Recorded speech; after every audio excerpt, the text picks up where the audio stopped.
오늘 주실 말씀을 제가 봉독하도록 하겠습니다. 오늘은 요한복음 4장입니다. 요한복음 4장 27절로 30절까지 본문과 39절에서 42절까지 두 군데 본문을 제가 읽도록 하겠습니다. 요한복음 4장 27절로 30절입니다.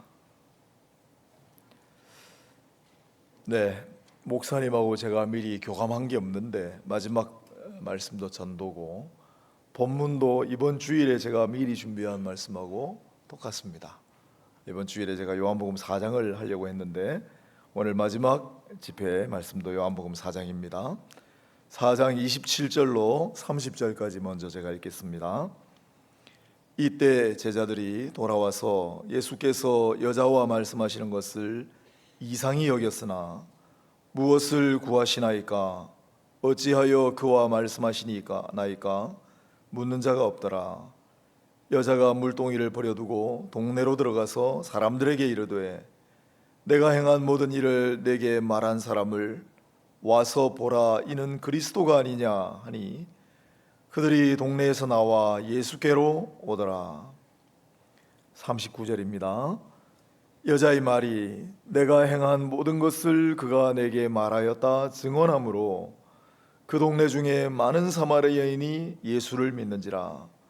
사마리아인들이 예수께 와서 자기들과 함께 유하시기를 정하니 거기서 이틀을 유하심에 예수의 말씀으로 말미암아 믿는 자가 더욱 많아 그 여자에게 말하되 이제 우리가 믿는 것은 네 말로 인함이 아니니 이는 우리가 친히 듣고 그가 참으로 세상의 구주신 줄 알미라 하였더라.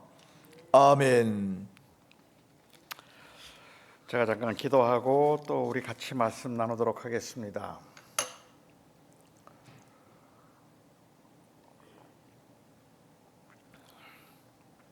사랑하는 나의 아버지 하나님, 이제 제가 준비한 설교를 시작하려고 합니다.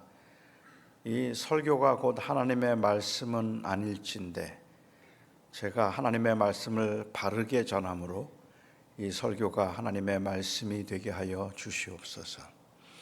아버지 하나님, 간절히 기도하옵나니 우리가 이 시대를 살아가면서 어떻게 그리스도인으로 살아야 하는지 주님께서 제가 준비한 이 설교를 통하여서 성령께서 하고자 하시는 말씀과 성령께서 원하심이 온전히 드러날 수 있도록 저를 감추시고 주님이 역사하여 주시옵소서. 예수님의 이름으로 기도합니다. 아멘. 아주 옛날에 영국에 굉장히 유명한 연예인 중에 맥크리디라고 하는 사람이 있었습니다. 이 사람이 얼마나 입담이 좋은지, 이 사람이 입을 열면 그러면 많은 사람들이 그의 말을 듣고 울기도 하고 웃기도 했습니다.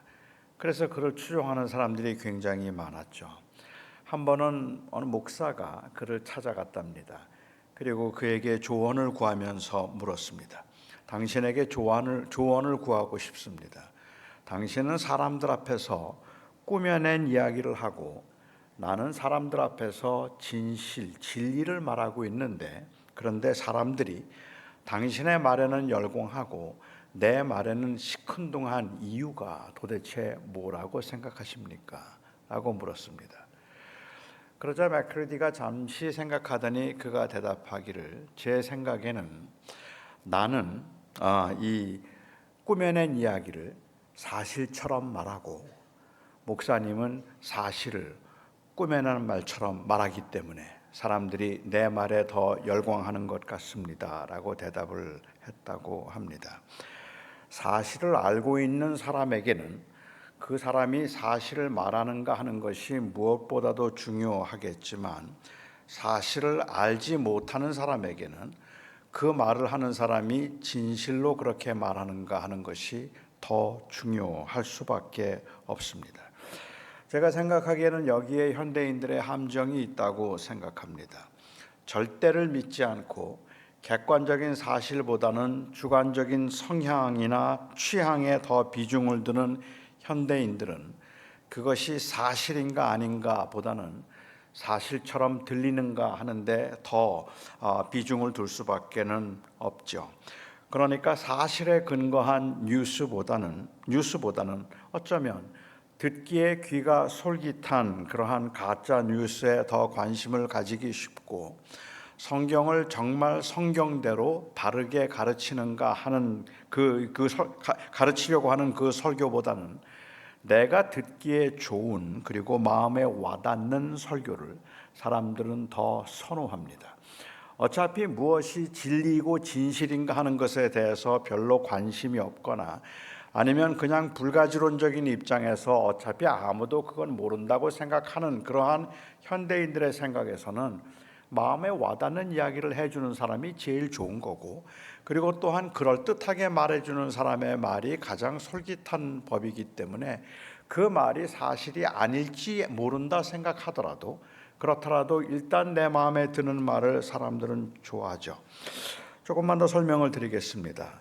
현대 사회에서 유능한 세일즈맨은 자기가 파는 그 물건에 대해서 확신을 가지고 있는 사람이 아니라 다른 사람들로 하여금 그 물건에 대해서 확신을 가지도록 만들 수 있는 사람입니다.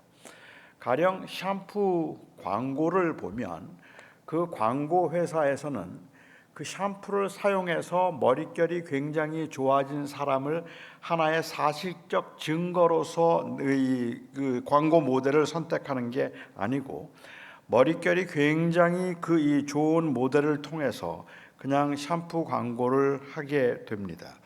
머릿결이 좋은 이 샴푸 모델이 이 머리를 한번 쫙 흔들면 그 윤기 나는 머리가 쫙 흔들리는 모습을 보고, 사람들은 그 좋은 모델을 통해서 너무 부드럽고 근사해 보여서 광고를 보는 사람들이 이 상품을 사고 싶어집니다. 이 모델이 그 샴푸를 써서 머릿결이 그렇게 좋아진 것이라고 말할 수도 없고, 어쩌면 그 모델은 그 샴푸를 전혀 사용하고 있지 않을 수도 있겠지만 현대 구매자들에게 그건 그렇게 중요한 일이 아닙니다. 그 모델의 역할은 샴푸를 써본 결과를 사람들에게 알려주는 것이 아니라 오히려 그냥 보는 사람들로 하여금 구매 충동을 느낄 만큼 매력적이기만 하면 되는 겁니다. 그러니까는 샴푸 광고를 보는 사람들은 누구도 저 사람이 정말로 샴푸를 써서 저렇게 된 거야 라고 묻지 않죠. 그거는 별로 관심이 없기 때문에 그렇습니다. 샴푸 모델은 사람들로 하여금 그 상품을 사도록 광고하고, 자기는 그 상품을 사용하지 않는다 할지라도 사람들은 그 모델의 도덕성에 대해서 별로 의문을 갖지 않습니다. 왜냐하면 그의 역할은 그 구매 충동을 일으키는 것이 그의 역할이지, 그것이 사실임을 입증하는 것이 그의 역할이 아니기 때문에 그렇습니다.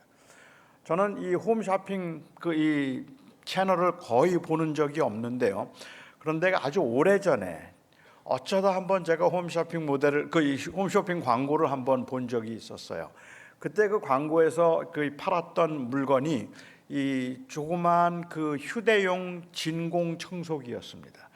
그러니까 책상이나 아니면은 저희 주변의 먼지들과 또 이 쓰레기를 빨아들일 수 있는 그러한 청소기였는데, 그 청소기를 가지고 쭉 한번 보여주는데요.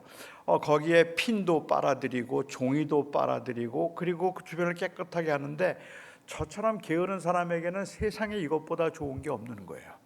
정말로 그것만 있으면 그냥 제 주변에서 책상 청소하고 그리고 그 먼지를 빨아들이는 건 너무 좋겠다는 생각이 들었습니다. 거기다가 값도 싸요. 그 당시에 그게 10불이었습니다. 그래서 10달러만 주면은 그거를 살 수 있어서 제가 바로 이 신청을 하고 그걸 받았죠. 너무 예쁘게 포장이 되어 있어서 아주 굉장히 기분 좋게 제가 그 포장을 열었는데, 핀이나 종이는 고사하고 먼지도 못 빨아들여요.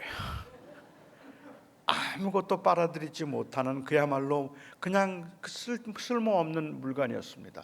저는 속은 겁니다. 그런데 그 모양이 하도 이쁘니까 당시에 중학생이었던 제 아들이 은근히 그걸 보면서 탐을 내더라고요. 제가 그 탐낸다는 것을 제가 눈치를 챘기 때문에 그 아이 생일 선물로 제가 준 적이 있었습니다. 사람들은 일반적으로 어찌 생각하면 요즘에는 우리들은 그것이 사실인가 하는 것보다 정말로 사람들로 하여금 사게 만들 수 있는 충동을 일으킬 수 있다면 그걸로 충분하다고 생각을 할 텐데, 만일 그렇다면 설교나 전도는 어떨까요? 좋은 설교자 그리고 좋은 전도자는 다른 사람들로 하여금 자기가 전하는 것을 믿도록 만들 수 있는 사람이라고 그렇게 말하면 정말 괜찮을까요? 전도자나 설교자가 진리를 다루고 있다고 우리가 그렇게 생각한다면 그가 얼마나 설득력 있고 얼마나 호소력 있게 설교를 잘하고 그리고 전도를 잘하는가 하는 것은, 그것은 굉장히 중요한 만큼 대단히 위험할 수도 있습니다. 그가 만일 진리를 말하지 않는다면 너무 많은 사람들을 호도할 수 있기 때문에 그래요. 그 설득력은 그만큼 위험한 것이라고 볼 수도 있다는 말이죠. 1992년 10월 28일 날 주님이 재림하신다고 땅 팔고 집 팔아 교회에 모여서 주님의 재림을 기다려야 한다고 해놓고는 자기는 그 기간에 땅을 사고 집을 샀던 다미 선교회 이장님이라는 사람을 여러분은 혹시 아직도 기억하시는지 모르겠습니다. 사람을 지극히 비이성적으로 만들 수 있는 종교적인 심리가 인간에게 있음은 알지만 집도 팔게 만들고 땅도 팔게 만들 수 있을 만큼 사람들의 마음을 움직일 수 있는 그런 강한 호소력과 그리고 또한 그 설득력, 사람의 마음을 움직일 수 있는 이 이장님 씨의 호소력과 설득력은 정말로 대단한 것이겠다 싶습니다. 대동강 물을 팔았던 봉이 김선달에 못지않은 그러한 정말로 엄청난 그러한 능력을 가진 사람임에 틀림이 없습니다. 하지만 그렇게 사람의 마음을 움직일 수 있는 탁월한 호소력과 설득력이 있다고 할지라도 우리는 그런 사람들을 결코 우리는 좋은 전도자라고 말하지 않습니다.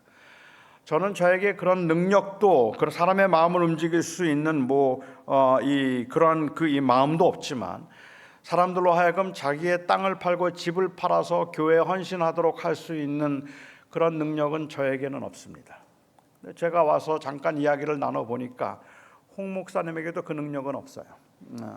여러분들 땅 팔고 집 팔아서 그냥 교회에 다 올인하도록 그렇게 만들 수 있을 만큼 마음을 움직일 수 있는 그런 능력은 없는 것 같아요. 사람의 마음을 움직일 수 있는 강력한 호소력과 그리고 또한 설득력이 있다고 하더라도 우리는 그런 사람을 좋은 설교자라고 부르지 않습니다. 우리는 그런 사람을 좋은 전도자라고 말하지 않습니다. 우리는 그런 사람을 사기꾼이라고 부릅니다. 자기가 믿는 진리를 말하고 있는 것이 아니기 때문에 그렇습니다. 자기는 확실하게 믿지도 않으면서 다른 사람들에게는 아주 그럴듯하게 전하고 사람들의 마음을 잘 유도해서 그래서 교회가 크게 부흥하도록 목회를 잘하고 있는, 진리에 관해서 자기는 믿지 않으면서도 그것을 다른 사람들에게 아주 기가 막히게 설교를 해서 사람들로 하여금 움직이게 만들 수 있는 사람들을 미국에서는 테크노 파스토라고 부릅니다. 아마도 한국말로 번역을 하자면 목회 기술자라고 그렇게 부를 수 있을 것 같습니다. 생명을 다루는 문제에 있어서 가장 중요한 것은 제가 이해하기에는 사실성과 진실성입니다. 얼마나 사람들을 설득할 수 있는가 하는 건 굉장히 중요한 것이긴 하지만 그럼에도 불구하고 그가 정말로 사실을 말하고 있지 않다면, 그리고 그가 믿는 바 진실한 것을 말하지 않고 있다면 그것만큼 위험한 일은 없기 때문에 그렇습니다. 제가 여기에서 사실성이라고 말하는 것, 그것이 과연 진리인가 하는 것이고, 진실성이라고 말하는 것은 과연 자기가 믿고 있는 것을 확실하게 전하고 있는가 하는 것이라고 볼 수 있을 것 같아요. 예를 들어서 목사가 돈을 사랑하면 일만하게 뿌리가 되나니, 여러분 돈 사랑하지 마세요.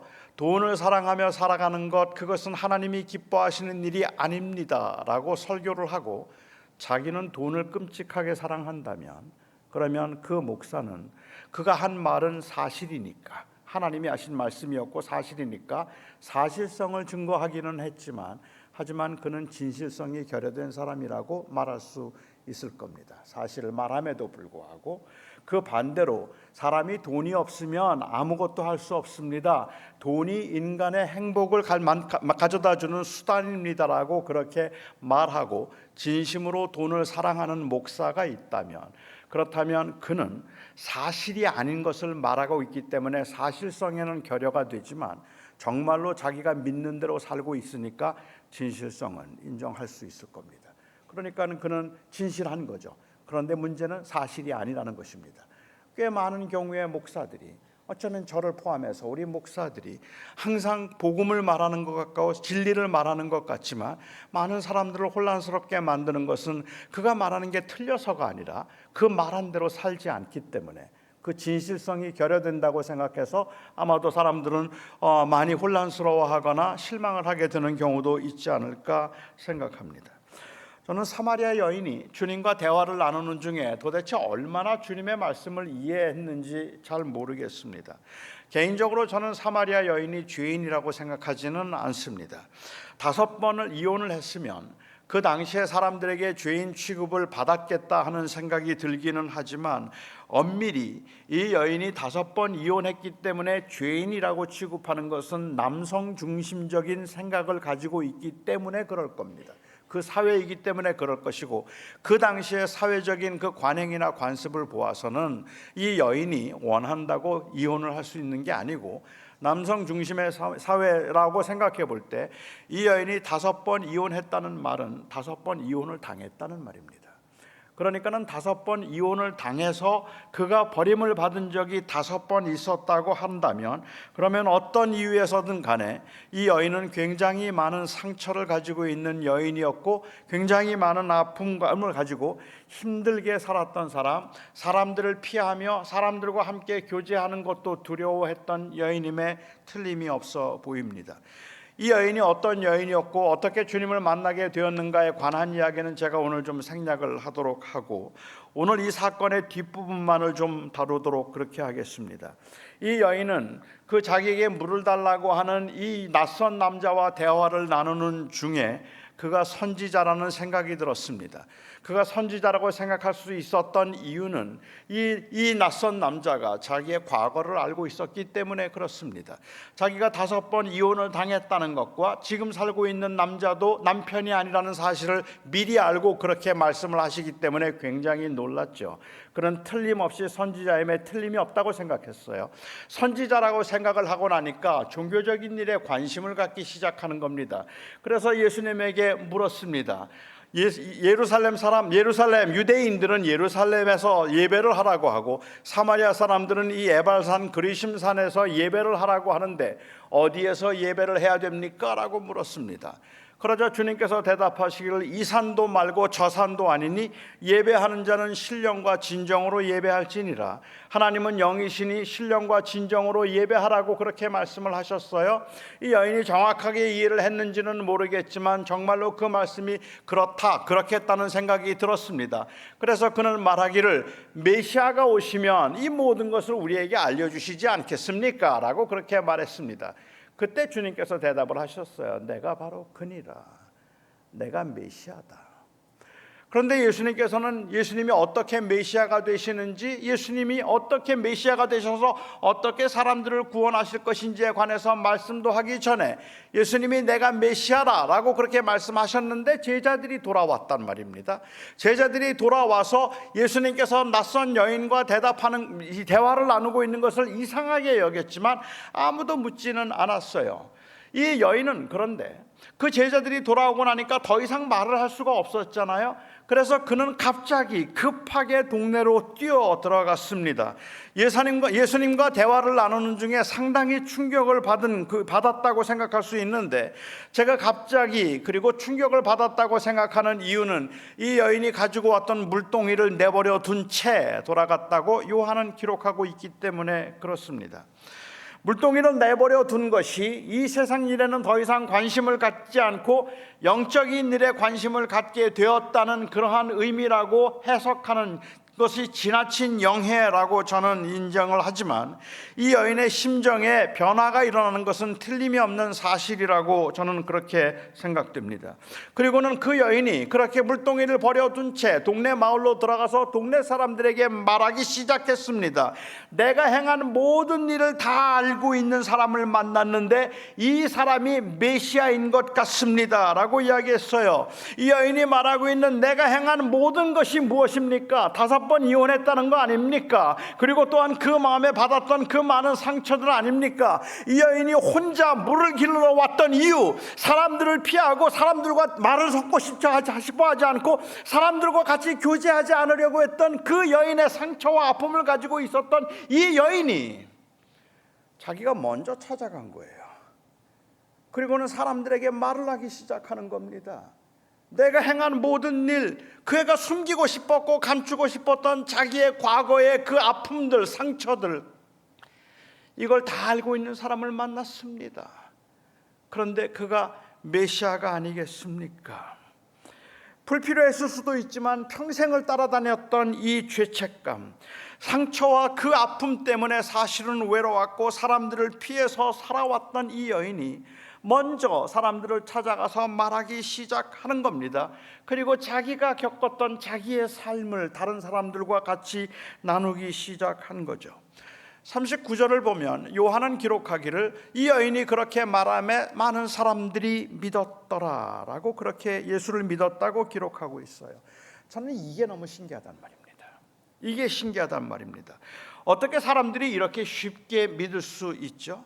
아니, 이들이 예수를 믿었다는 말은 도대체 무슨 말이겠습니까? 사마리아 여인의 과거를 다 알아맞출 수 있었던 사람, 예배에 관해서 전에 들어본 적이 없는 심오한 말을 해준 그 사람을 만나서 그가 메시아인 것 같다고 이야기를 했을 때 사람들이 예수님을 메시아로 믿었다는 게 너무 신기하지 않습니까? 한 번도 본 적도 없고 한 번도 들은 적이 없이 여인의 증언만으로 그들이 예수님을 믿었다면 도대체 뭘 믿었다는 말일까? 저는 이게 좀 궁금하단 말이에요. 그게 가능합니까?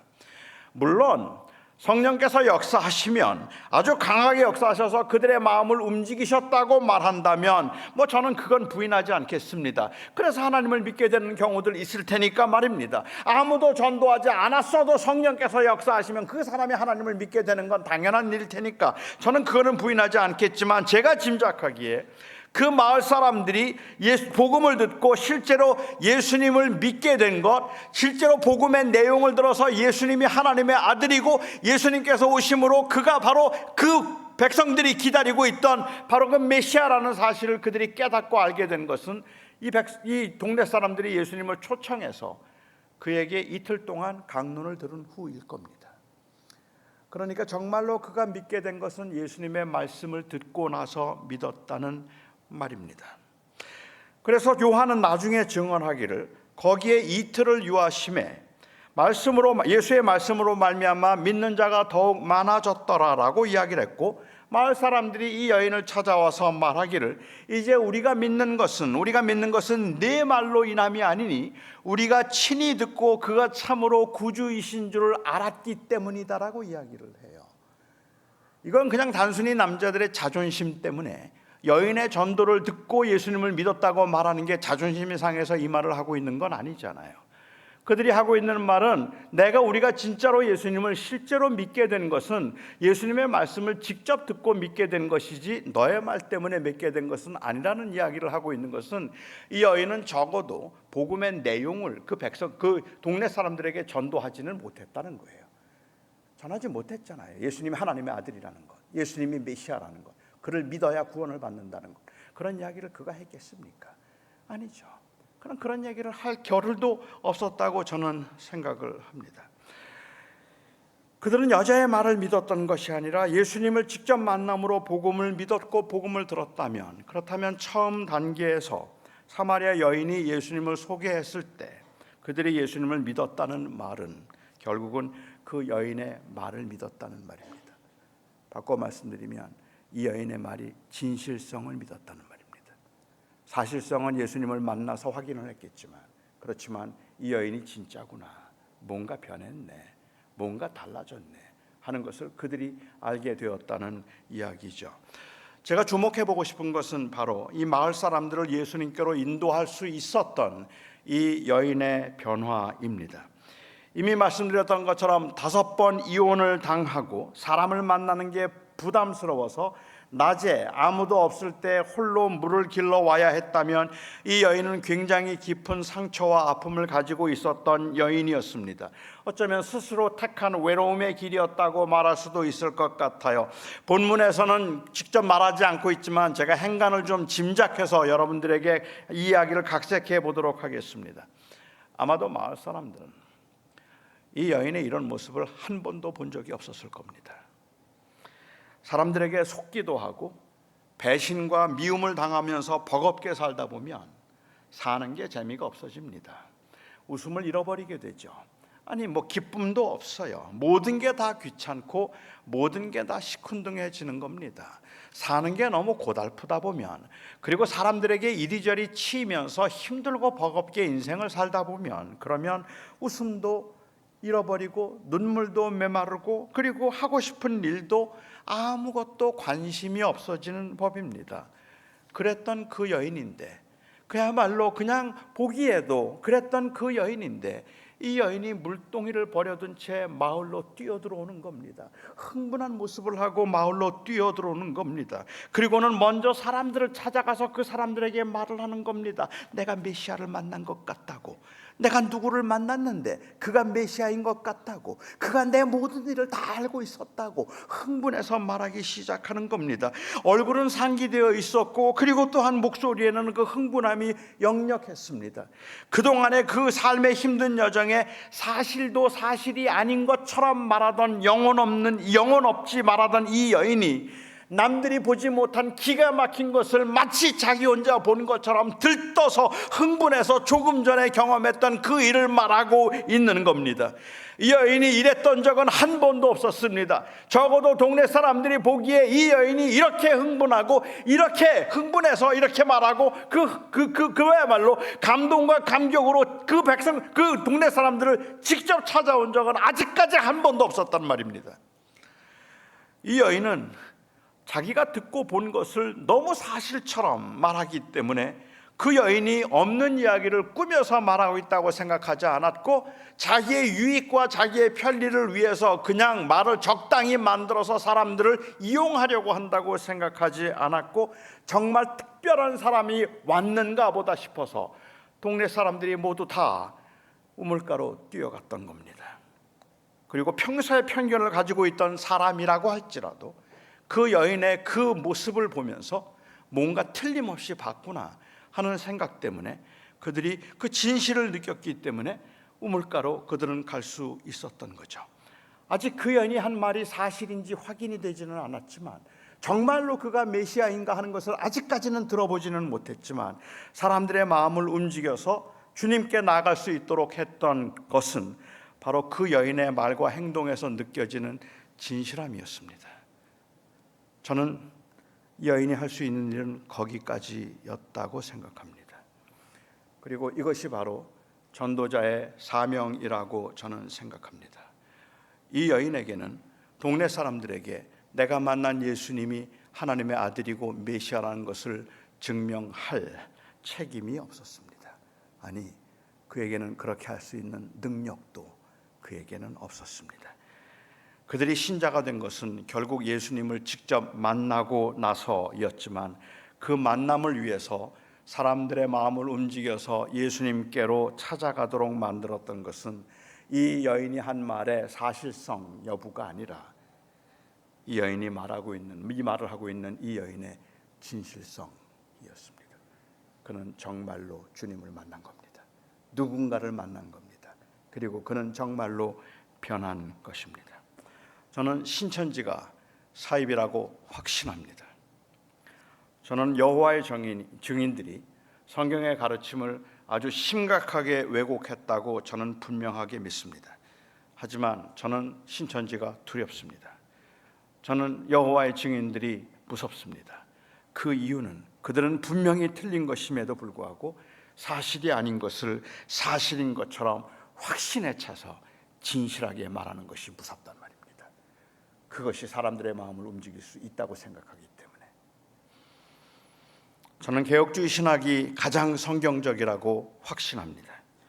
저는 웨스트민스터 신앙 고백이 성경의 가르침을 가장 잘 요약했다고 믿고 이를 진심으로 고백하는 사람들은 모두가 다 참된 그리스도인에 틀림이 없다고 저는 확신합니다.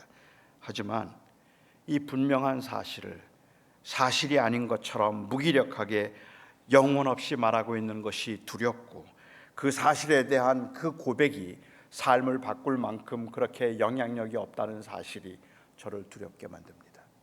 이 세상에 있는 사람들이 보기에는 신천지는 틀렸고 개혁주의는 맞는 것이 진리에 관한 분명한 사실이라고 할지라도, 진리를 알지 못하고 있는 세상 사람들이 보기에 누가 더 진실해 보이는가 하는 것이 중요하니까요. 그런데 신천지가 더 진실해 보이면 어떻게 합니까? 이단들이 저 사람들은 진짜 믿는 거네라고 말할 수 있을 만큼이나 그들이 더 헌신적이고 더 희생적이면 어떻게 되는 겁니까? 그들의 삶에서 자기들의 것들을 아끼지 아니하고 남들을 위해서 배려하고 전도의 열심을 가지고 열심히 나가서 그야말로 망신을 당하고 창피를 당하고 있음에도 불구하고 찾아다니면서 예수 그리스도를 만나 하나님, 우리가 믿는 것이 진리고 우리가 믿는 것이 참이라고 말하고 있는데, 그것이 사실인지 아닌지 그건 중요하지 않지만 적어도 믿지 않는 사람들에게는, 그런데 저들은 진짜네 라는 생각이 세상 사람들에게 든다면 저는 이게 무섭단 말입니다.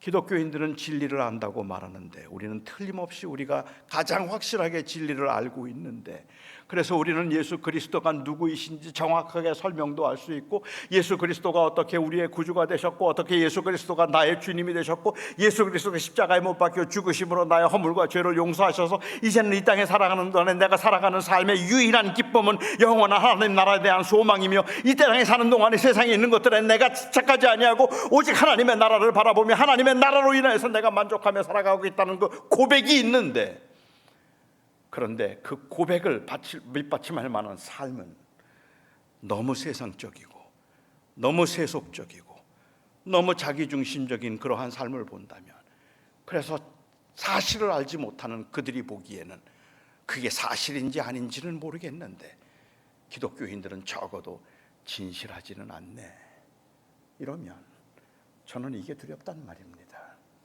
주 예수보다 더 귀한 분은 없네 찬양을 부르는데, 예수가 누구이길래 도대체 그렇게 귀하다고 찬양을 부르는 것일까 궁금함이 생길 만큼 그 찬송이 진실해 보이지 않는다는 것이 문제라는 말입니다. 저는 제가 목회를 하는 동안에 예배를 시작하면 항상 교인들에게 그런 말씀들을 드린 적이 있었어요. 우리가 오늘 예배를 하고 있는데, 그런데 한번 이렇게 상상해 보고 예배를 한번 하면 어떨까요? 전도라는 관점에서 생각해 볼 때입니다. 하나님을 알지 못하는 사람이 오늘 예배에 처음 참석했다고 한번 가정해 보죠. 그는 하나님이 누구인지 궁금해서 왔어요. 그래서 여기 예배에 참석해서 예배에 참석을 했는데 아무것도 모르는 사람이죠. 그런데 그 사람이 주변을 둘러보고 앞뒤를 둘러보는데 찬송을 부르는데 무기력하기 이를 데 없고 아무런 감동도 기쁨도 없이 그냥 습관적으로 찬송을 부르고 있거나 기도를 하는 내내 아무런 관심도 없이 그야말로 어떤 열정도 볼 수 없다면, 그 사람이 그날 예배를 참석하고 하나님이 정말 계신가라는 의문조차 가질 수 있을까요? 우리 교인들이 해야 되는, 우리 그리스도인들이 해야 되는 그 책임이 있다면 저는 사실은 바로 이 진실성을 세상에 보이는 것이라고 생각합니다.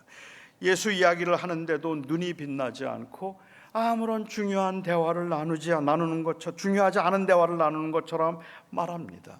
열심히 전도를 하기는 하는데 전도를 하지만 결국은 그 전도는 교회를 성장시키려고 하는 수단으로 보일 만큼이나 예수님에 대한 매력은 전혀 느껴지지 않는다는 말입니다. 이 교회 저 교회가 열심히 전도를 하고 있지만 결국은 그 전도하는 내용들은 우리가 만났던 예수님, 우리가 믿는 예수님, 내 생명을 바꾸고 내 삶을 바꾸고 나의 주인이 되신 그 예수 그리스도를 내가 전하고 싶은 그러한 간절한 마음에 그 영혼에 대한 진정한 애정과 사랑을 가지고 전하는 것이 아니라 교회들끼리 서로 경쟁해서 우리 교회로 더 끌고 와서 교회가 더 부흥하기 위해서 열심히 전도하고 있는 일종의 상술에 불과하다고 생각하면 세상 사람들이 보기에 기독교인들이 하는 전도는 진실하지 않아 보이는 거죠. 오해 마시기 바랍니다. 저는 우리가 언제나 뭔가에 들뜬 사람처럼 그렇게 항상 과장되고 그리고 열정적으로 믿음을 표현해야 된다는 말을 하고 있는 게 아닌 겁니다. 그럴 수도 있겠죠. 하지만 찬송을 부를 때 언제나 손을 들어야 되고 기도를 할 때 언제나 뜨겁고 열렬하게 기도를 해야 된다는 말씀을 드리는 것도 아니고, 거리에 나가서 예수 천당 불신 지옥을 외치면 외치지 않을 수 없을 만큼, 그렇게 외치지 않으면 잠을 잘 수 없을 만큼 마음이 뜨겁고 급해야 한다는 말씀을 드리고 있는 것이 아닙니다. 제가 드리는 말씀은 그렇게 하든지 그렇게 하지 않든지 사람들이 느낄 수 있는 진실성이라는 게 있어요. 이 사람은 진짜구나, 이 사람 진짜 믿네 하는 그 진실성이 있잖아요. 이 땅에서 우리가 전도를 하면서 지금 우리가 회복해야 되는 것은 바로 우리가 만났던 예수님에 대한 우리의 고백의 진실성을 회복하는 것 아니겠습니까? 처음 주님을 만났을 때 그렇게 좋았는데, 내 모든 것을 다 바쳐도 좋을 만큼 좋았는데, 그런데 지금 우리의 모습은 어떠냐는 말입니다. 열심히 전도를 하고 있는데도 그냥 무기력해 보이고 아무런 의미도 감정도 없이 열심히 전도를 하지만 그것이 그냥 그 영혼을 사랑해서 하는 것이라고 느껴지지 않는다면 도대체 어떻게 하겠느냐는 말입니다. 저는 전도는 사람들로 하여금 우리의 말을 믿게 만드는 것이 훌륭한 전도가 아닙니다. 그것은 사기꾼도 잘합니다. 전도는 사람들로 하여금 우리의 말을 믿게 만드는 것이 아니라 우리의 말이 진리임을 우리가 사랑하는 사람들이 믿었으면 좋겠지만 그것을 믿게 만드는 책임은 우리에게 있는 것이 아니라서, 우리에게 주어진 전도의 사명은 다른 사람을 믿게 만드는 것이 아니라 내가 믿는 예수님을 드러내는 것입니다. 표현하는 것, 그게 우리가 할 수 있는 책임입니다. 아무리 훈련을 많이 받아도, 아무리 아는 게 많아도 사람을 변화시키지 못합니다. 그것은 성령께서 하시는 일입니다. 제가 동부에서 목회를 할 때나 서부에서 목회를 할 때나 저희 교인들이 생각할 때는 아마 어쩌면 제가 너무 잘난 척을 해서 그런지 왠지는 모르겠지만 제가 좀 똑똑하다고 생각을 했던 것 같아요. 그래서 어떤 교인들이 자주 저에게 그런 질문을 하세요. 그 요청을 하시는 거죠. 목사님, 우리 남편 좀 한번 만나주세요. 우리 아들 좀 한번 만나주세요. 우리 남편이요, 정말 교회도 안 다니고 그렇게 기독교에 대해서 아주 부정적인데, 그런데 저는 우리 남편을 이길 수가 없어요. 얼마나 똑똑한지, 그리고 저희 남편이 말하는 건 다 맞는 이야기예요. 그래서 저는 남편하고 같이 이야기를 해서 제 남편을 설득시킬 수 있는 능력이 없어요. 우리 아들이 얼마나 아는 게 많은지 그 아들과 같이 이야기를 나누는 게 저는 자신이 없는데, 그래서 자신이 없다는 거예요. 제가 여기 오기 전에 플로리다에서 집회를 했는데 거기서도 한 권사님이 저를 찾아오셔서 자기 아들을 좀 만나달라고 이야기를 해요. 미국에서 태어난 아들인데 이 아들이 기독교에 대해서 아주 꿰뚫고 있다는 거예요. 그런데 교회를 안 다녀요. 하나님 안 믿는데요. 그러니까 저보고 한번 만나주면 좋겠다고. 목사님이 만나시면 우리 남편이 아마 예수님 믿게 될지도 모르니까 만나달라고 그래요. 저는 그런 부탁을 받으면요, 아직까지 한 번도 거절한 적이 없습니다. 아, 그래요? 제가 만나야죠. 제가 남편 만날게요. 제가 그 아내 만날게요. 아니면 제가 그 아들 만날게요. 제가 만나야죠. 그리고 제가 만나서 그분과 같이 진지하게 대화를 나눕니다. 제가 그를 변화시킬 수 있다고 생각하기 때문이 아닙니다. 지금까지 제가 목회를 하면서 참 많은 분들을 만났는데 그렇게 만나서 교회로 나온 사람은 아직까지 한 명도 없습니다. 저는 그들을 돌이킬 수 없었어요. 그런데도 불구하고 저는 열심히 찾아갑니다. 그 이유는 제게 주어진 사명은 그를 변화시키는 것이 아니라 내가 만난 주님을 소개하는 것이라고 생각하기 때문에 그렇습니다. 그를 변화시키는 건 하나님이 하실 일이죠. 성령께서 하시겠죠. 저에게 그런 능력을 주님께서 부여하셔서 기가 막힌 설득력으로 그 사람을 논리적으로 이길 수 있을지는 모르겠지만, 논리적으로 제가 그들이 가지고 있는 질문에 대해서 답을 다 해줄 수 있을지 모르지만, 그렇게 답을 해줘서 그 영혼이 구원받는 거 아니잖아요. 우리는 알잖아요. 주님이 그 영혼을 거듭나게 하시지 않으면 안 되는 것 아닙니까? 그래도 감사하게도 저희 교인들도 굉장히 성숙하신 분들이기 때문에 제가 그렇게 만나고 난 다음에도 남편이 돌아오지 않고 아들이 돌아오지 않아도 그분들이 나중에 저를 보고 목사님 그렇게 잘난 척하더니 우리 남편도 못 돌이켜요? 그렇게 말하는 분은 한 분도 없었어요. 오히려 그분들은 이야기해요. 목사님도 안 되는 거 보면 우리 남편 진짜 못됐죠? 그렇게 얘기를 해요. 그거는 왜 못되고의 문제가 아니라 사실은 우리가 하는 전도의 이 역할은 아무리 전도 폭발을 배워도 아무리 기가 막히게 훈련을 받아도 그래도 한 사람의 영혼을 한 사람을 설득시켜서 주님을 믿게 만들 수 있는 능력은 인간에게 없어요. 사람은 그렇게 변하지 않아요. 주님이 하시는 거죠. 우리의 역할은 우리가 만난 예수님을 그냥 말하고 싶은 거예요. 우리가 알고 있는 그 주님을 우리는 드러내고 싶은 것, 그것이 바로 전도입니다. 전도자는 다른 사람을 믿게 하는 사람이 아니라 진실로 믿는 사람이 전도자인 겁니다. 그 예수님을 만난 사람이 전도자인 겁니다. 진실로 믿지 않으면서 진실로 말하지 않으면서 다른 사람들을 잘 믿게 만드는 이런 사람들은 전도자가 아니라 기술자입니다.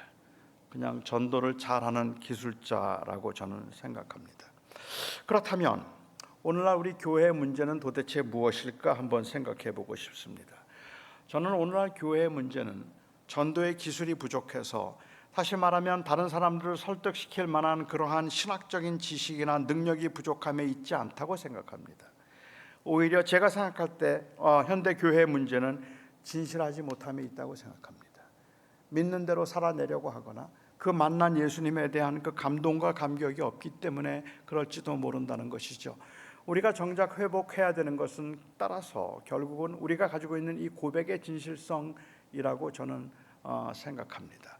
그냥 단순히 어쩌면 우리 많은 교인들이 예수님께서 만들어 주신 포도주에 취해 있지만 그 포도주를 만드신 예수님을 잊어버린 채 살아가고 있는 것은 아닌지 모르겠다는 생각이 들기도 한다는 말입니다. 15세기의 유명한 설교자 중에 이 지롤라모라고 하는 사람이 있습니다. 이 지롤라모라고 하는 사람은 굉장히 유명한 설교자였는데요. 당시에 로마 교회를 아주 강력하게 비난했던 그 설교자 중에 한 사람이었는데, 한 번은 이탈리아 그 플로렌스에 있는 한 수도원에 방문을 했대요. 수도원에 방문을 했는데 거기에 마리아상이 하나 있었습니다. 그 마리아상 앞에 한 여인이 정말로 경건한 모습으로 그 마리아상을 바라보면서 그 경외하는 모습과 경건한 모습으로 매일 새벽 나와서 기도를 하는 거예요. 이 지롤라모가 그를 모습을 보면서 감동을 받았어요. 와, 어떻게 저렇게 경건할 수 있지? 어떻게 저렇게 새벽마다 와서 저렇게 경건한 모습으로 기도를 할 수 있을까? 감동을 받아서 수도원장에게 물었습니다. 제가 아침마다 한 여인을 보는데 이 노구의 몸을 이끌고 와서 그 경외하고 예배하고 기도하는 모습이 너무 보기 좋습니다라고 얘기했더니 그 수도원장이 시큰둥하게 이야기를 하는 거예요. 그거요. 그분은 사실은 아주 오래전에 어떤 조각가가 이 수도원에 이 마리아상을 조각하고 싶어 했습니다. 그리고 마리아상을 조각하기 위해서 모델이 필요했는데 그때 한 여인을 모델로 삼아서 이 조각상을 만들었어요. 그 할머니가 바로 그 조각상의 모델이십니다. 이 할머니는 매일 아침마다 와서 그 마리아상을 바라보면서 내가 옛날엔 저렇게 예뻤는데, 내가 전에는 정말 저렇게 예뻤는데, 그땐 참 좋았는데 하는 그 자기 향수에 빠져서, 자기 연민에 빠져서 저렇게 아침마다 와서 그 마리아상을 바라보고 있는 것뿐입니다라고 이야기를 했다는 거예요. 오늘날 교인들의 모습이 예수님에게 빠져 있는 것이 아니라 내가 경험했던 과거의 그 포도주에 빠져 있는 경우들이 너무 많죠. 그리고는 우리가 그 향수를 가지고 그것을 회복하기를 위해서 구하거나 아니면 그게 회복되지 않을 때 우리는 낙심하지만, 정말로 우리를 위해서 십자가에 죽으신 예수 그리스도의 그 은혜와 사랑, 그리고 우리가 만났던 나를 구원하신 그 하나님에 대한 감격과 감사가 이게 진실한가 하는 겁니다. 저는 초대교회 교인들이 절대로 전도 제대로 할 수 없었을 거라고 저는 생각합니다. 특별히 고린도전서 3장에 있는 말씀을 보면 그 당시에 노예들이 그렇게 쉽게 전도할 수 없었을 겁니다. 전도 잘못하면 죽습니다. 전도 잘못하면 그야말로 그냥 어떻게 죽을지 모르는 그 주인의 소유에 불과했던 노예들이 주인에게 전도하는 것도 어려웠고 그들의 삶의 현장에서 전도를 한다는 건 굉장히 어려운 일이었습니다. 그런 그들이 어떻게 그 주인들에게 전도를 할 수 있었을까 생각해 보면 베드로전서 3장 15절에서 사도 베드로가 했던 그 말, 제게는 어쩌면 기독교 변증에서는 가장 중요한 그러한 그 성경 구절이기도 하죠. 너희는 예수를 주로 삼아 거룩하게 하고 구별되라는 말입니다. 나는 그리스도인이라는 것을 고백할 수 있어야 된다는 말이겠죠. 그리고 너희에게 소망의 이유를 묻는 자들에게 대답할 것을 항상 예비하되 온유와 두려움으로 하라. 당시의 교인들은 그 주변에 있는 사람들에게 일종의 위기감을 조성했던 사람들이라는 말입니다. 노예들에게 말하겠죠. 내가 때리면 맞아야 되고 뺐으면 빼앗겨야 되고 그야말로 불행하기 이를 데 없고 아무것도 아닌 초라하기 이를 데 없는 그러한 인간들이라서 저 인간들은 정말로 사람도 아니고 불행하다고 생각했던 그러한 사람들인데 때리는데 참아요. 억울한데 참고 자기들도 힘들어 못 견딜 텐데도 그런데도 다른 사람들을 먼저 생각하고 배려하고 그 아무것도 가진 것이 없음에도 불구하고 얼굴에는 항상 여유가 있어서 그들을 소유하고 있는 주인이고 부자인 로마인들이 우리가 진짜로 행복하고 저들은 불행한 자라고 생각을 했는데 가진 것을 모든 것을 다 가지고 있고 권력과 힘을 가지고 있는 나보다 더 행복해 보이고 더 여유가 있어 보이고 더 마음이 평안해 보이는 그 모습들을 보면서 소망의 이유를 묻는단 말입니다. 뭐가 그렇게 좋은데? 넌 뭐가 그렇게 기쁜데? 소망의 이유를 묻는 자들에게 대답할 것을 항상 준비하되 온유와 두려움으로 하라. 그게 그들이 했던 전도입니다. 오늘날 교회의 문제는 제가 볼 때는 사람들이 궁금해하는 게 없다는 거예요. 현대 교회가 기독교가 욕을 먹고 있다면 저는 한국 기독교가 욕을 먹고 있는 이유는 기독교가 못돼서 그런 거 아닙니다. 제가 목회한 경험에 의하면 믿는 사람들이 믿지 않는 사람들보다 나아요. 여러 가지 면에서 훨씬 더 나아요. 훨씬 더는 죄송합니다. 조금 더 나아요. 그런데 세상 사람들이 보기에 기독교인들을 비난하는 건 기독교인들이 못됐기 때문에 비난하고 있는 것이 아니라 기독교인들이 다르지 않아서 그런 거예요. 똑같네 우리하고. 똑같은 문제 가지고 똑같이 싸우고 있는 그 모습을 보면서 사람들이 볼 때는 그야말로 하나님을 믿는다는 것이 능력이 없어 보이는 그러한 모습들이죠. 초대교회 교인들하고는 달리 현대 기독교가 가지고 있는 심각한 문제는 전도의 방법을 모르고 전도의 노하우를 모르고 아니면 전도의 기술을 몰라서 그러는 것이 아니라 우리가 이 땅에 위기감을 만들어내지 못하고 있다는 것이 문제라는 말입니다. 저들은 어떻게 저렇게 살까라고 생각하지 않는, 할 수 있는 그러한 모습들을 우리가 만들어내지 못하고 있는 것이겠죠. 1980년대 초반에 70년대 말에 미국이 베트남하고 전쟁에서 굉장히 어려움을 겪고 난 후에 미국 사람들이 굉장히 많이 상심했어요. 굉장히 낙심하기도 하고 그렇지 않아도 이 영웅주의가 강했던 그 나라인데, 그런데 전쟁에서 수모를 겪고 나니까 이 미국 사람들을 좀 위로하기 위해서 80년대 초반에 미국의 이 아메리칸 히로이즘이 강하게 일어났습니다. 미국 영웅주의가 일어났죠. 그래서 사람들을 자꾸 영웅을 만들어내는 그러한 일들이 만들어졌는데, 아마도 그때 만들어진 영웅의 대표적인 인물이 제가 생각할 때는 람보인 것 같아요. 여러분 혹시 람보 기억하시나요? 이 람보라고 하는 이 사람은 힘의 상징이잖아요. 그래서 람보가 힘의 상징이라 미국은 베트남에 수모를 당했지만 람보 혼자 가서 포로들 다 건져옵니다. 그리고 람보 혼자 베트남을 무너뜨리죠. 그만큼 이제 영웅주의에 굉장히 강했기 때문에 그 당시에 이 람보는 힘의 상징이고, 람보에 관한 유머 시리즈들이 한국에서 유행했던 적이 있었습니다. 40년도 넘은 이야기니까 굉장히 썰렁하지만 저는 이 온천제일교회 여러분들의 그 너그러움을 믿기 때문에 제가 이렇게 말씀을 드려도 웃어줄 거라고 생각하고 이 유머 하나만 여러분들에게 소개해 드리도록 합니다. 람보가 한 번은 친구와 함께 짜장면을 먹으러 갔어요. 그 짜장면을 먹고 단무지가 하나 남았는데 이 단무지에 이 람보의 젓가락과 친구의 젓가락이 동시에 닿았습니다. 서로 먹으려고 하는 거죠. 친구가 볼 때 힘으로는 람보를 못 이겨요. 그래서 람보가 꾀를 냈습니다. 그리고는 말합니다. 람보야, 우리 이러지 말고 힘겨루기에서 힘센 사람이 먹게 하자. 그래? 좋다. 힘이라면 자신 있으니까 어떻게 힘겨루기 할까? 친구가 제안합니다. 서로 뺨을 있는 힘껏 때려서 울지 않는 사람이 먹기로 하자. 좋은 아이디어다. 그럼 한번 해보자. 그리고 친구가 말합니다. 내가 먼저 때릴게. 이럴 때는 나중에 때리는 사람이 유리한 거 아시죠? 그래서 그러라고 했어요. 친구가 람보의 뺨을 있는 힘껏 때렸습니다. 불이 번쩍했어요. 눈물이 핑 돌았지만 람보 울지 않았습니다. 람보니까 참았어요. 이제 드디어 람보의 차례가 되었습니다. 자, 내 차례야 하고는 람보가 손을 들어서 친구의 뺨을 때리려고 하는데 친구가 갑자기 말려요. 잠깐! 이거 너 먹어.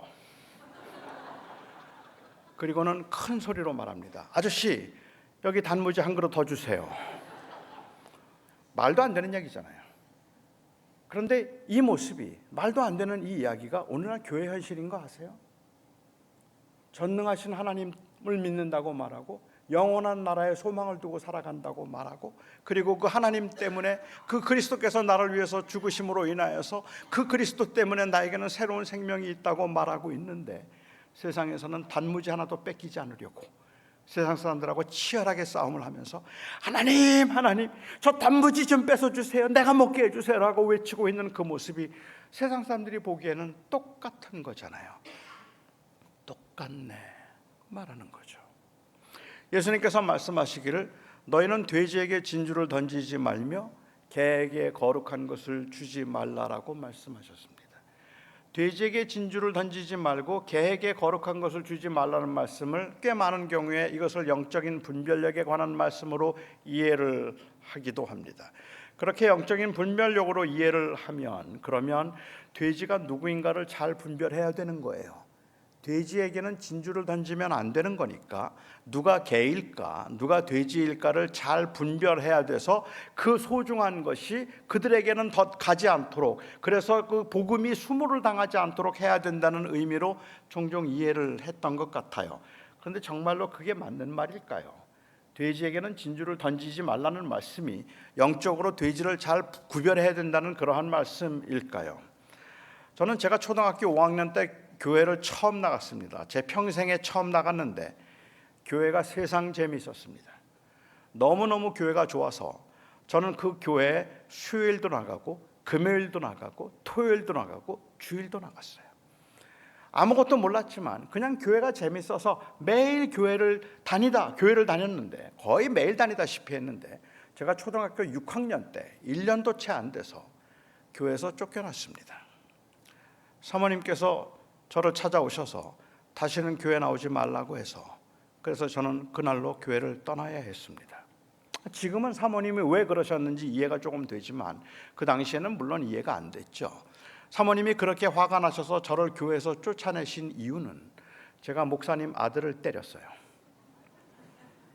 목사님 아들을 때렸는데 여러분들에게 제가 양심껏 정말 솔직하게 말씀드리지만 딱 한 대 때렸어요.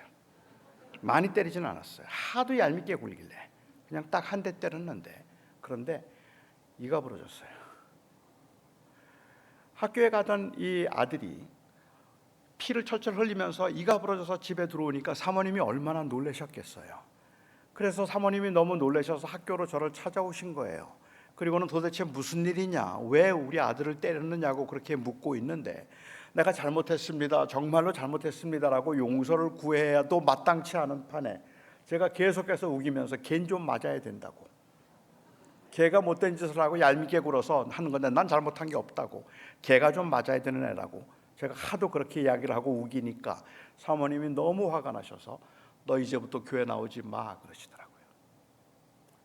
그래서 그 말씀을 듣고 저는 그 이후로 두 가지를 안 했습니다. 하나는 당연히 교회를 나가지 않는 거죠. 저는 그날 그 이후로 모든 교인들은 위선자라고 생각했으니까, 원수를 사랑하는 말도 안 되는 소리다. 그리고 저는 모든 교인들을 위선자라고 생각했으니까. 그리고 두 번째로 제가 하지 않았던 것은 주먹을 쓰지 않기로 한 겁니다. 저는 그날 제 몸에 소림사에 피가 흐른다는 걸 알았습니다. 내가 주먹을 쓰면 다치겠구나 하는 생각이 들었고, 한 번 휘둘렀는데 이가 나갈 정도니까, 그러니까 제가 주먹을 그 이후로는 쓰지 않았죠. 저는 지금까지도 제가 주먹을 쓰지 않고 있지만, 그렇지만 저를 건들면 큰일 납니다. 왜냐하면 제 몸에는 소림사의 피가 흐릅니다. 그렇게 교회를 다니지 않았던 제가 고등학교 1학년 때 저희 동생이 처음 교회를 나갔어요. 처음 교회를 나가서는 교회를 그렇게 좋아해요. 근데 저는 그 동생이 못마땅했죠. 그런데 이 동생이 저에게 자꾸 전도를 하는 거예요. 그래서 찾아와서 저보고, 형, 나하고 같이 교회 한번 가자 그래요. 저는 제 동생이 교회 가자는 이야기만 하면 저는 방으로 들어가서 제 동생이 어디서 얻어왔는지 굉장히 아끼던 예수님 사진이 하나 있었거든요. 그 예수님 사진에다가 침을 뱉었어요. 제가 침을 뱉으면서, 너 나보고 한 번만 더 교회 가자 그러면 내가 이 액자 떼어서 다 부셔버린다. 제가 그렇게 위협을 했습니다. 그때 제 동생이 생각하기를, 아, 저건 돼지다. 돼지에게 진주를 던지지 말라고 하셨는데 돼지에게 전도했더니 돼지가 사진에 침 뱉고 예수님 액자를 부셔버리겠다고 말하니까 저건 돼지다, 전도하면 안 되겠구나 생각했다면 오늘 저는 없는 겁니다. 제 동생은 그럼에도 불구하고 기회만 되면 저에게 그러지 말고 한 번만 교회 가자, 한 번만 교회 가자, 끊임없이 저에게 설득하고 외쳤습니다. 돼지에게 진주를 던지지 말라는 말씀은 영적인 분별력을 가지고 누가 돼지인가를 식별해서 들을 만한 사람에게 전도하라는 말이 아닙니다. 믿을 만한 사람에게 전도하라는 말을 하고 있는 게 아닌 겁니다. 돼지에게 진주를 던지지 말라는 말씀은 영적 분별력에 관한 말씀이 아니라 제자도에 관한 말씀이죠. 내가 그 진주를 소중하게 여긴다면 적어도 그 진주의 가치를 아는 너는 이것을 함부로 다루어서는 안 된다는 이야기를 하고 있는 겁니다. 함부로 다루면 그러면 밟힐 수 있으니까 함부로 다루지 말라고 말씀을 하고 계시는 거죠. 저는 사실은 제가 이렇게 조금은 지금은 거동이 많이 불편하지만 저는 탁구를 굉장히 좋아했습니다. 그리고 탁구를 아주 잘했어요. 그래서 시합에 나가서 탁구 대회에 나가서 뭐 우승 트로피도 받아보고 학교나 동네에서 하는 탁구 시합에 나가서 많이 그 상도 받아본 적이 있어서 제가 신학교에 다닐 때 제 별명은 워낙에 탁구를 좋아하기도 했고 또 잘한다고 해서 제 신학교 때 제 별명이 비돈입니다. 나르는 돼지라고 해서 비돈이라는 별명이 저의 별명이었어요. 탁구를 굉장히 좋아했는데 그 당시에 제가 제일 좋아하던 탁구 선수가 유남규 선수였습니다. 혹시 아시는 분 계신지 모르겠어요. 유남규 국가대표 선수를 저는 굉장히 좋아했어요. 제가 얼마 전에 수원에 한 교회 집회를 갔는데 그런데 유남규 선수가 그 교회의 집사더라고요.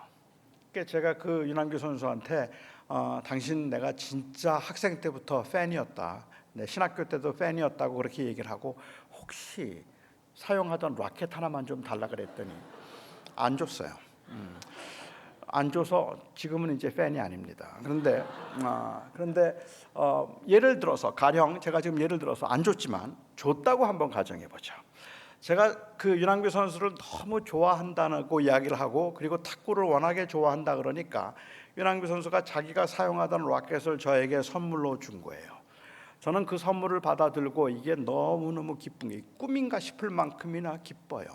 너무너무 기뻐서 제가 제일 좋아하는 선수였으니까 그리고 저는 탁구를 워낙에 좋아했으니까 그 라켓을 받아서 들어오면서 제 아내를 부릅니다. 그리고 저의 아이들을 부릅니다. 얘들아 이리 와봐, 여보 이리 와봐.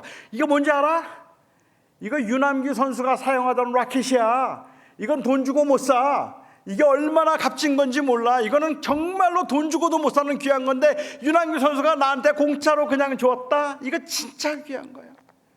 그런데 유남규가 누군지 모르는 우리 아이들, 그리고 탁구를 전혀 좋아하지 않는 제 아내, 그야말로 시큰둥하죠. 그게 뭐 어쨌다고? 유남규가 누군데? 아니 유남규는 최고의 선수라니까. 내가 제일 좋아하는 선수야. 그리고 그 선수가 사용하던 이 라켓이라고. 이거는 돈 주고도 못 사. 하지만 그 가치를 알지 못하는 저희 가족들 그냥 아무렇지도 않아요. 그런 흥분하고 있는 제가 오히려 이상할 정도죠. 저는 답답해 미치겠어요. 이게 진짜 귀한 건데 어떻게 이걸 몰라? 그렇게 말을 하고, 그리고 저는 그 라켓을 그냥 응접실에 두었어요. 다음 날 제가 그 라켓을 가지고 파리를 잡아요. 그 다음 날은 라켓을 가지고 망치질을 해요. 그 다음 날은 그걸로 안마를 해요. 어느 날은 그것 가지고 부채로 써요. 어느 날은 부채질을 하고, 어느 날은 안마를 하고, 어느 날은 파리를 잡고, 어느 날은 망치로 쓰다가 그냥 리빙룸에 내버려 두는 거예요. 제가 어느 날 집에 들어갔더니 제 아내가 그 라켓 위에다가 커피잔을 올려놨어요. 세상에 이럴 수가 있어요? 이게 어떤 라켓인데, 윤한규 선수가 사용하던 라켓인데 돈 주고도 못 사는 건데, 그런데 그 라켓에다가 감히 커피잔을 올려놔요? 제가 너무너무 마음이 상하고 속이 상해서 제 아내를 불러서 막 야단을 쳐요. 여보, 이게 뭔지 알아? 이건 윤한규 선수가 사용하던 라켓이야. 이건 돈 주고도 못 사는 귀한 거야. 어떻게 여기다가 감히 커피잔을 올려놓니? 이 가치도 알지 못하는 돼지 같은 인간들이 도대체 뭐 하는 짓이야? 제가 야단을 쳐요. 제가 여러분들에게 묻겠습니다. 누구 잘못입니까? 제 잘못입니까? 제 아내 잘못입니까? 명백히 제 잘못입니다. 제 아내는 제가 그거 가지고 파리 잡는 거 봤거든요. 제가 그거 가지고 망치질하는 거 봤거든요. 그런데 제가 그것을 그렇게 귀하게 다루지 않았는데, 그런데 가치를 알지 못하는 제 아내가 그것을 귀하게 다룰 리가 없죠. 만일 제가 그것을 귀하다고 말해놓고, 그것을 제가 그 서재 위에 올려놓고 아침에 일어나서 그 라켓을 꺼내서 이게 어떻게 여기 와 있지? 이게 어떻게 여기 와 있지? 그걸 쓰다듬고는 소중하게 그 위에 올려놓고 제가 나갔다가 밤에 들어와서 그걸 또 꺼내서 보면서 정말 기적이다, 이게 어떻게 여기 있니? 라고 그렇게 했다면 제 아내는 절대로 그 위에 커피잔 못 올려놓습니다. 돼지에게 진주를 던지지 말라는 말씀은 돼지를 구별하라는 말씀이 아니라 내가 소중하게 여기는 것을 소중하게 여겨야 한다고 말하는 겁니다. 이 세상에 있는 사람들은 그 가치를 모르죠. 세상에 있는 사람들은 우리가 받은 구원이 얼마나 귀한 건지, 예수 그리스도께서 우리를 위해서 십자가에 죽으셨다는 이 놀라운 사실이 얼마나 소중하고 얼마나 아름다운 건지 세상 사람들은 모르죠. 그러니까 그냥 비웃죠. 당연해요.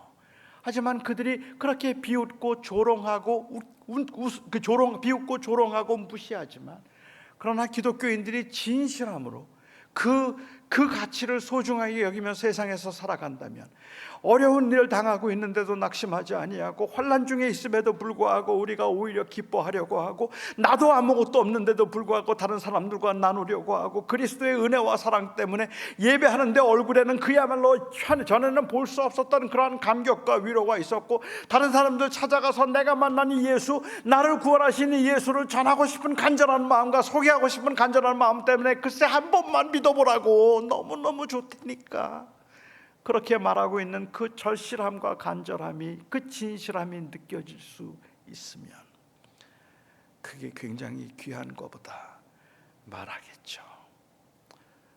우리가 어떻게 전도를 해야 할까? 이 시대에 우리가 무엇을 회복해야 될까?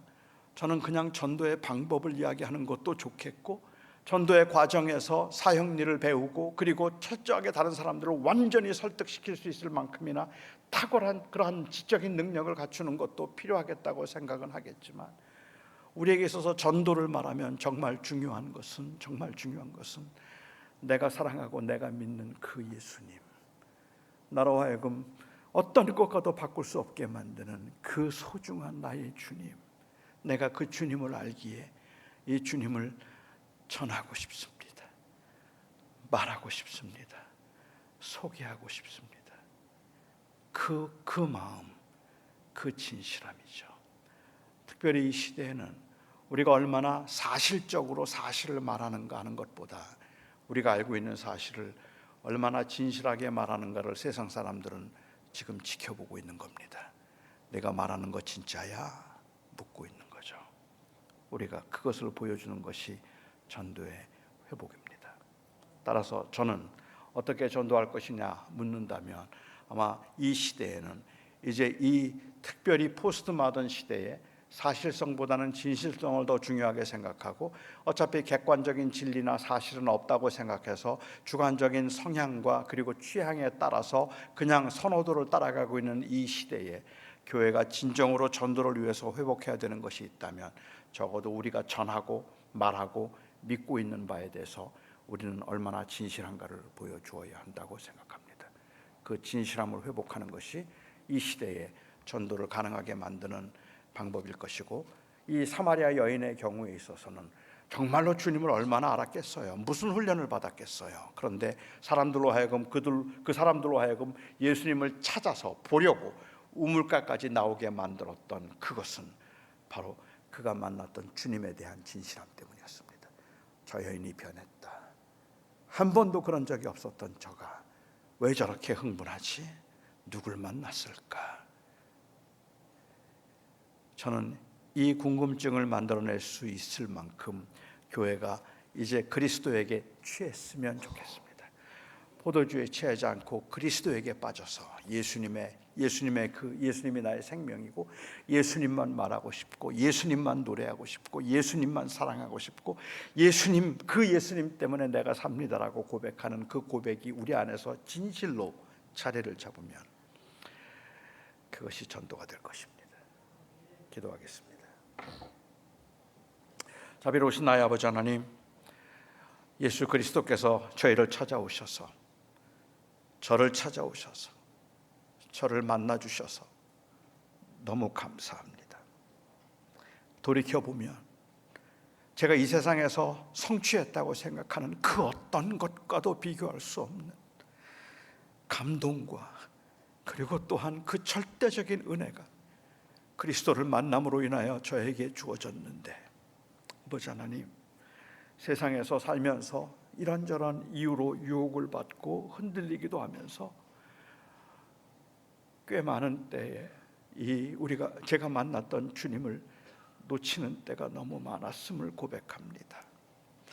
마찬가지로 틀림없이 예수님을 아는데 틀림없이 예수님 때문에 산다고 고백했는데, 그런데 살아가는 게 너무 벅차고 버거워서 그리고 살아가면서 너무 힘들어서 혹 그 기쁨을 잃어버린 분들이 여기에 계시다면, 나의 아버지 하나님, 이 시간에 주의 성령께서 강권하셔서 그 안에 그 그리스도를 만났던 기쁨이 다시 기억나게 하시고 회복되게 하시고, 그래서 아버지 하나님이여, 다른 어떤 종교적인 생활보다 주님, 내가 주님을 만났던 때가 그립습니다.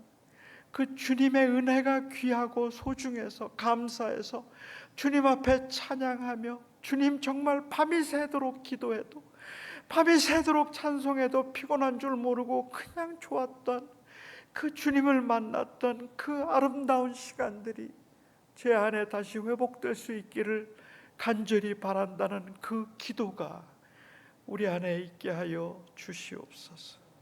주님, 우리의 교회들이 예수님에게 완전히 매료되게 하시고 빠지게 하시며 그 주님 때문에 그 만났던 주님을 전하지 않고는 견딜 수 없는 그 애정이 아버지 하나님 우리 교회들에게 회복될 수 있게 하여 주심으로 한국 교회에 희망이 있게 하여 주시옵시고, 그것이 이 세대를 향한 전도가 되게 하여 주시옵소서.